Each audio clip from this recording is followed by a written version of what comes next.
အားလုံးပဲမင်္ဂလာပါကျွန်တော်နာမည်ကတော့ PMK Crafter ဒီနေ့ဗီဒီယိုမှာကျွန်တော်တစ်ခုဆောက်ထားတာလေးရှိလို့ပေါ့နော်ကျွန်တော်တို့အဲ့ဒါကဘာလေးဆောက်ထားတာလဲဆိုတော့တန်တန်မှာကျွန်တော်ကြိုက်ချီယိုဖျားယူကျွန်တော်ဆောက်နေပါတော့ဆောက်လို့ကတော့မပြီးသေးဘူးနော်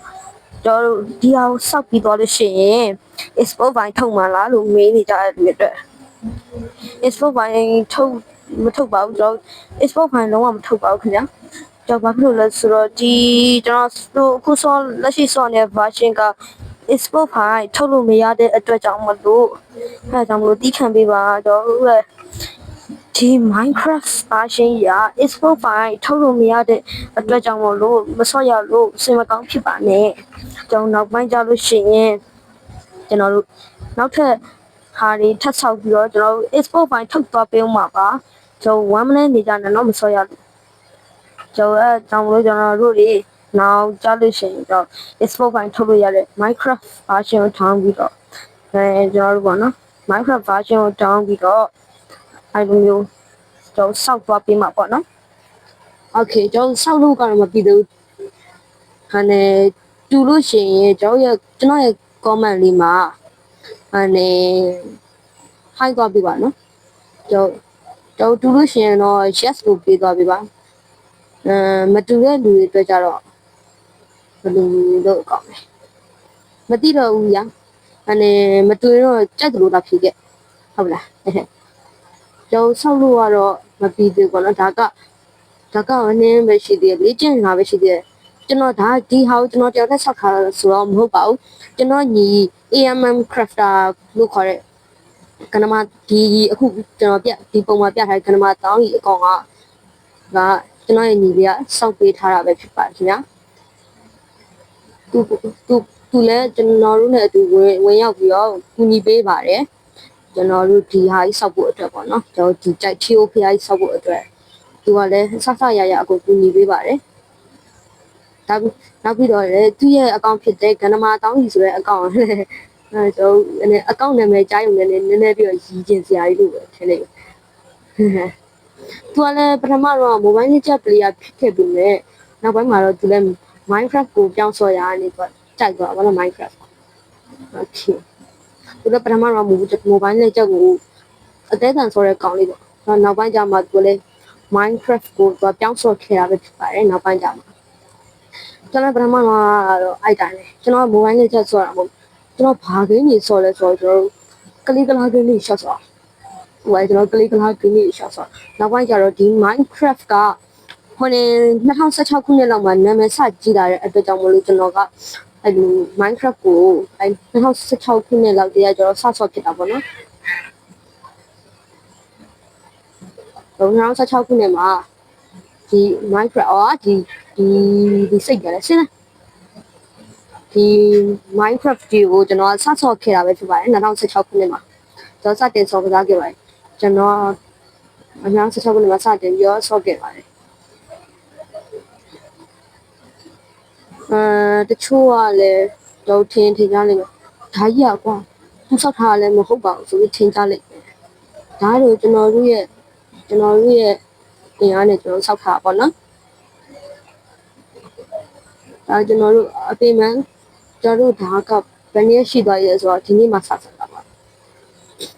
ဟုတ်ပါတယ်တော့ဒီနေ့မှစဆောက်တာတော့ဒီနေ့မှစဆောက်တာကျွန်တော်တော်ပြီးနေပြီကျွန်တော်ညီလေးရဲ့အကောင့်ကိုလည်းအားပေးပေးပါအောင်သူ့ရဲ့ channel လေးကိုလည်း subscribe လေးလုပ်ပေး subscribe လေးလုပ်ဖို့ follow လေးလည်းလုပ်ပေးလိုက်ပါသူ့အကောင့်ကို follow လေးလည်းလုပ်ပေးလိုက်ပါတော့အခုဟာကကြတော့ကျွန်တော်လေ့ကျင့်တာပေါ့နော်ဒါကတော့အခုလောလောဆယ်တော့လေ့ကျင့်တယ်လို့ပဲပြောရမှာပေါ့ဒါအခုလောလောဆယ်လေ့ကျင့်နေတာပေါ့နော်နောက်ပိုင်းကျွန်တော်ဒီ export file ထုတ်လို့ရ version တွေ့လို့ရှိရင်ကျွန်တော် export file ထုတ်ပေးပါမယ်ကျွန်တော်ဒီကြိုက်ချီယိုဖျားယူပြန်ဆောက်ပြီးတော့ဗောနော်တော့ export file ထုတ်ပေးပါမယ်ကျွန်တော်အဲ့ကြလို့ရှိရင်export file export file ထုတ်ပြီးတော့ပြီဆိုရှင်ကျွန်တော်တို့ဘယ်လိုနေရာမှာတင်မလဲဆိုတာတော့အဲ့ကြမှာလည်းကြည့်လိုက်ပါနော်ကျွန်တော်အဲ့ကြလို့ရှိရင်ပြောပြမယ်ကျွန်တော် down ပုံ down ဒီဘယ်လို down ရလဲဆိုတော့ကျွန်တော်အဲ့ကြရင်လည်းပြောပြပေးသွားပါအောင်မယ်ဒါကတော့export file ထုတ်ဖို့ဆောက်ထားတာတော့မဟုတ်ဘူးဒါတော့အခုလောလောဆယ် လက်တွေ့စမ်းသပ်တဲ့အနေနဲ့ကျွန်တော်ဆောက်ထားပါနော်ဒါကတော့လောလောဆယ် Okay ဒါကတော့အောက်ခြေဒါတော့ဝန်ရင်းနေရတယ်ပေါ့နော် Okay ဆက်ဆောင်နေတာ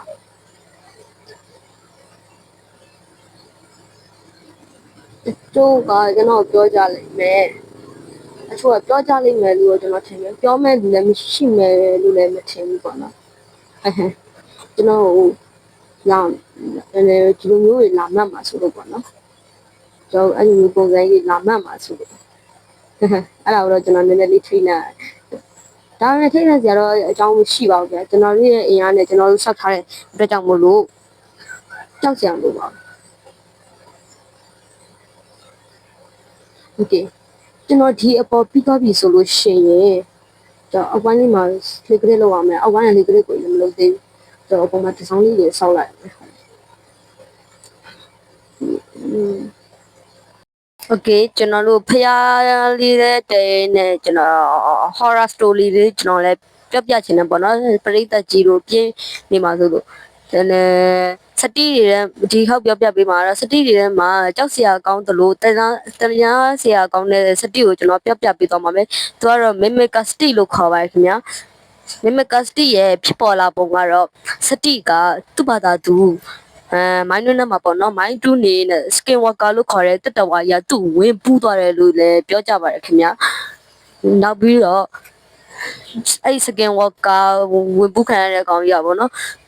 LS နဲ့သူ့ရဲ့ခွေးကိုလည်းတက်ပစ်လိုက်တယ်လို့လည်းသိရပါတယ်ခင်ဗျာနောက်ပြီးတော့လည်း player တွေကိုတွေ့လို့ရှိရင်သူကလိုက်လန်းပြီးတော့အကူကြီးပါလိုက်တောင်းတက်ပါတယ်အခုကြားနေရတဲ့အတန်လေးကတော့သူအကူကြီးတောင်းနေတဲ့အတန်လေးပဲဖြစ်ပါတယ်ခင်ဗျာI see you. Do you know what happened to me?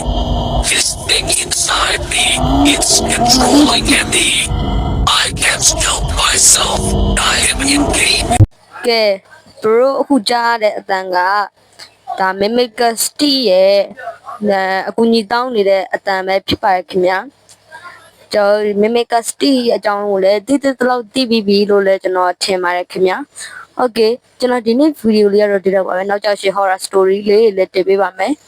ကျွန်တော်ဒီနေ့ဗီဒီယိုလေးကတော့ဒီလောက်ပါပဲကြည့်ရှုပေးခဲ့ကြတဲ့တရုတ်တယောက်ချင်းစီတာကိုကျွန်တော်